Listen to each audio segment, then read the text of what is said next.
Oh, my crafty friends, do I have a DIY dupe for you, just in time for fall. It all just goes away. The things I plan to say, oh baby. Now for this dupe, I'm going to be using 3 pumpkins. So you probably guessed we're going to be making a topiary. The smaller pumpkins I got at Dollar Tree and the larger one is from Hobby Lobby. And this is what I'm going to try to be making. This is a topiary from Grandin Road, and as you can see, it's $231 on sale.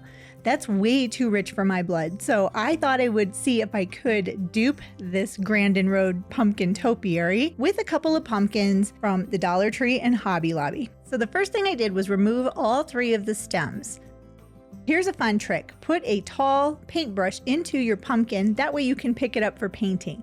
And this pumpkin, I did paint it with some Deco Art Spiced Pumpkin, but I didn't like it. It was a little too light. So I decided to use another Deco Art paint, and this is Burnt Orange. This is definitely a little bit darker, and it will look more like that Grandin Road bottom pumpkin of the topiary. So I did go ahead and repaint the entire pumpkin with the Burnt Orange. And I know it's early in the video, but I would be so grateful if you could go ahead and hit that subscribe button. And once I had finished the large pumpkin that goes on the bottom, then I came back with some folk art chalk paint, and this is in sheepskin. And I went ahead and painted the smallest pumpkin, and this is the pumpkin that's going to be on the top of the topiary. I really like the folk art chalk paint because you don't have to use a whole lot of it. It will go a long way. And I also painted the middle pumpkin with the sheepskin paint as well.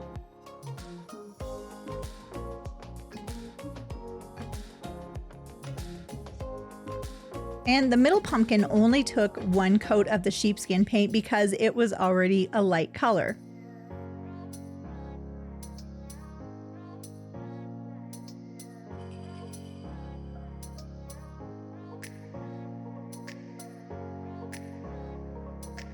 Now, once all my pumpkins had dried, this is what they look like. And I went ahead and removed the paintbrush because I'm not sure if I'm going to be needing those anymore.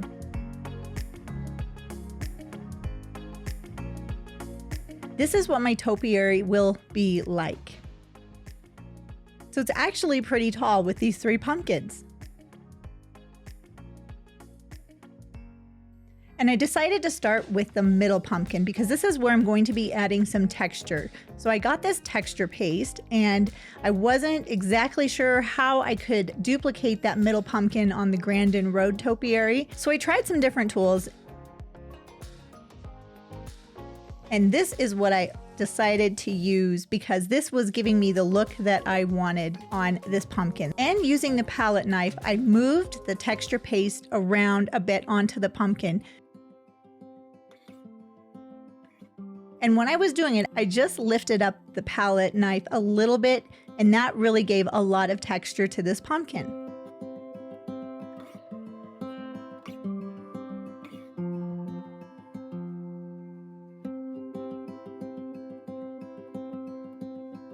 I continued that process around the pumpkin in different random areas, so no matter which way the pumpkin turns, you will be able to see a little bit of that texture. And this is the first time that I've ever used a texture medium or texture paste, and I have to say this was really fun to work with. I know they do come in different colors, but I went with an opaque color because I was thinking that I was going to add a little bit of color to this, but in the end I really liked the texture just how it was, and I think it stands out nicely on its own.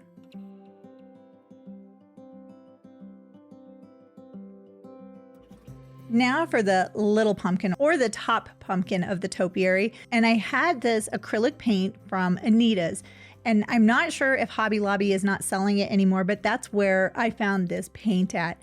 But I think you could use any orange that you wanted to, depending on the look that you are going for with your pumpkin if you're going to do this project. And I started this by filling in the creases of the pumpkin with the acrylic paint. Now, there was a couple of places I wasn't sure if I should, fill in every single crease. So I did it on one side, but on the other side of the pumpkin, I did not. But I really do like how the orange stands out against that sheepskin color. Then I came back and just put dots on all of the white parts of the pumpkin. And again, I'm trying to duplicate the pumpkin topiary from Grandin Road. And I really like this. I think it looks really nice, and it may not be exact, but it's close. Now I just have the large pumpkin. So I took some burnt umber acrylic paint and then I added some water to it to really water it down. Then on all of the creases, I came in with the burnt umber paint and then just removed the excess. Now, at first when I was doing this, I think I got a little too much burnt umber and I wasn't quite sure if this was going to work. But after a little bit of practice and just removing some of the paint, I could really see the shadows developing in those creases. And that was what I was really hoping to achieve.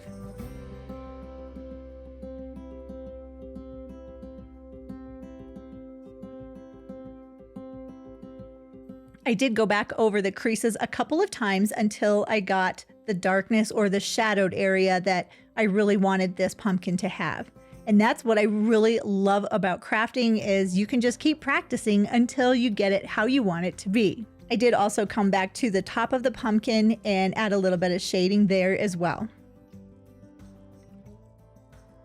Then I came back with the sheepskin paint, the folk art chalk paint, and I just drew almost like, I don't even know what shape this is. They're not round, but it's kind of like an oval shape. And I did that randomly all around the pumpkin. Once that had dried, I came back with some black acrylic paint and I just drew a little bit of a half of an oval over top of the oval that I had painted with the sheepskin paint.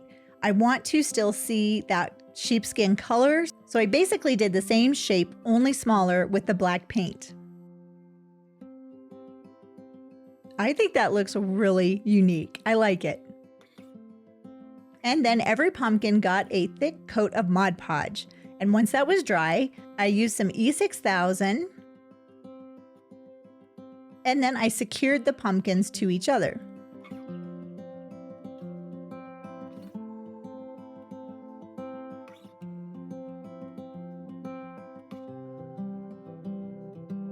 And there is a topiary. And I wanted a larger pumpkin stem for my top pumpkin, and I really like this flat style of a pumpkin stem. So this was donated by another Hobby Lobby pumpkin for another project that I'm going to be sharing with you. And I just removed the stem and then just cut away all of the adhesive and glue that was holding that stem onto the pumpkin. And then removed the excess plastic from the bottom. And that is what it's going to look like. So I put a little bit of E6000 onto the pumpkin stem, and then I used a little bit of hot glue for that instant stick, and then I put the stem on top of the smallest pumpkin. And while my pumpkins were drying, I wanted to have a container or a vase or vessel for my topiary to sit in. So I had these two pieces from the Dollar Tree, and then I just used some E6000 to glue them together.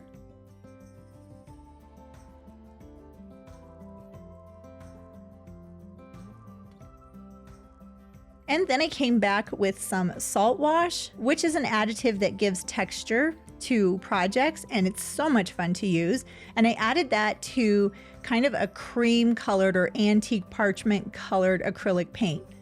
And then I just painted the entire piece. So the top, the sides, the bottom, everything got a nice thick coat of the thick salt wash acrylic paint mixture. And I really like the texture that this gives. No, it may not look like Pottery Barn or anything like that, but this will make a raised bowl. I'm going to call this a raised bowl. Never up, never down, never. Like a theme in a song, clever. Feeling high. And for less than $20, I was able to make a really unique piece for my fall decorating this year using things that I found at Dollar Tree as well as Hobby Lobby. So this may not be just like the Grandin Road topiary, but that's over $200. And for less than $20, I was able to make the raised bowl and give each of these pumpkins a really unique paint job. And if you've enjoyed this video, go ahead and click that subscribe button. And if you click the bell notification, you'll get an alert every time I have a new video coming out. I hope you enjoyed this video, and I hope I've inspired you to try your own dupes and see what you can come up with. I'm willing to bet you will really impress yourself.